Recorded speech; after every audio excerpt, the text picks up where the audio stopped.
اب مسجد آباد نظر آ رہی ہے، اب مدارس آباد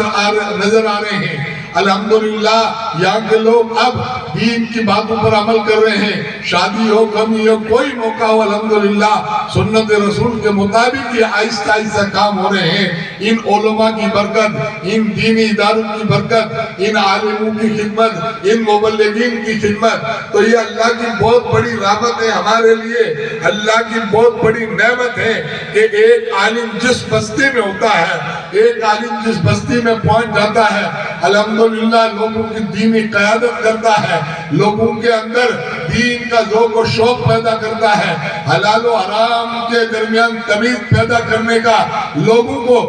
سکھایا جاتا ہے، لوگوں کو بتایا جاتا ہے یہ حلال ہے، یہ حرام ہے، اس سے اللہ اس کے رسول راضی ہیں، اس سے ناراض ہیں۔ اب لوگ ہر معاملے میں علماء سے دین کی بات پوچھتے ہیں، مسئلہ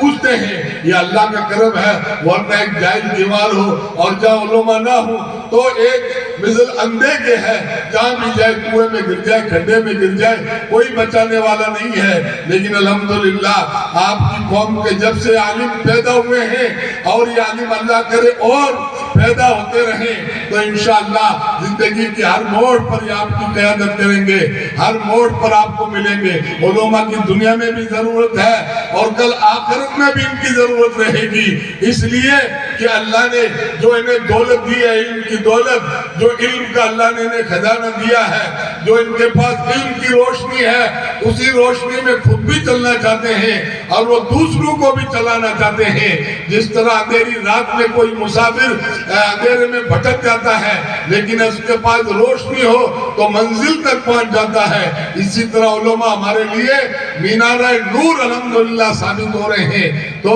آپ اپنے علماء کی قدر کرو، آپ ان اداروں کی قدر کرو، آپ ان اداروں کو اللہ کی بہت بڑی جام یہ ہے، یہ غربت اسلام میں بہت غنیمت ہے۔ اور میں تو ہمیشہ کہتا ہوں، ڈاکٹر اقبال نے کہا تھا جب تک ادارے قائم رہیں گے،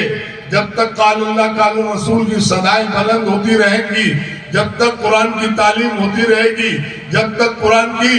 تعلیم کی نشر و اشاعت ہوتی رہے گی، دین ہمیشہ مسکراتا رہے گا، دین ہمیشہ قائم رہے گا، دین ہمیشہ باقی رہے گا۔ لوگ دینی ماحول میں زندگی گزاریں گے، ان کے سینوں میں عشق رسول کی دولت محفوظ رہے گی ان اداروں کی برکت سے۔ اور ادارے اللہ نہ کرے اگر ادارے ویران ہو جائیں تو سمجھو پھر تو اللہ ہی حافظ ہے، ادارے نہ رہیں گے تو دین نہیں رہے گا۔ دین کی بقا انہی اداروں سے ہے، انہی علماء سے ہے، اس لیے یہ ہمارے لیے اللہ کی بہت بڑی نعمت ہے۔ ہر آدمی دیکھو، یہ دیکھو کوئی مدارس کے ذریعے خدمت کرتا ہے، کوئی دعوت و تبلیغ